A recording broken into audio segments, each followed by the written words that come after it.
Da fırladıb gətirib soxarsınız bura. Qazının arvadı nə yaxşı bəs popo twerk eləyir o şeydə. Adı nədir az bunun?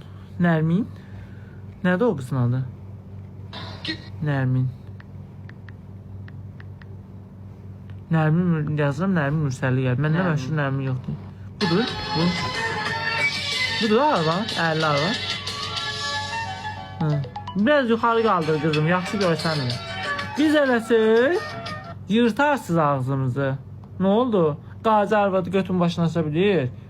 Dövlət üçün canını verib deyə gedib arvadı o hər oyundan çıxmalıdır. Kimdir siz canlar? Mən bu oyunu çox bilmirəm.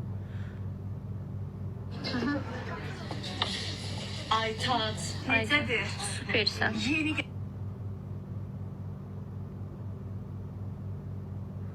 Sən daha reklam edin. Qısqanmır, yox, yaxşı iş arvadın qısqanmaz. Ya sen Hər kəs, nə, şəhid yazırlar dostlar. Qurban olum sizə. Mən sizə bir şey yazdım. İndi dikəyimləri sevirəm. Sevgi nədir ki indi? İndi dikəyimləri sevirəm. Sevgi nədir ki indi? Sevgi oyuncaqdır da. Sevgini sən sevərsən, gündə birini sevərsən. Yaxınaq incidirsən. ona görə Mən onun sevgisi oldum. Sevgi bu diye ölərəm buna mən. Ölərəm buna. Qurban olaram buna. Oh! Ayrılmışam ama ölərəm. Dəli səhrada yedim mən onun.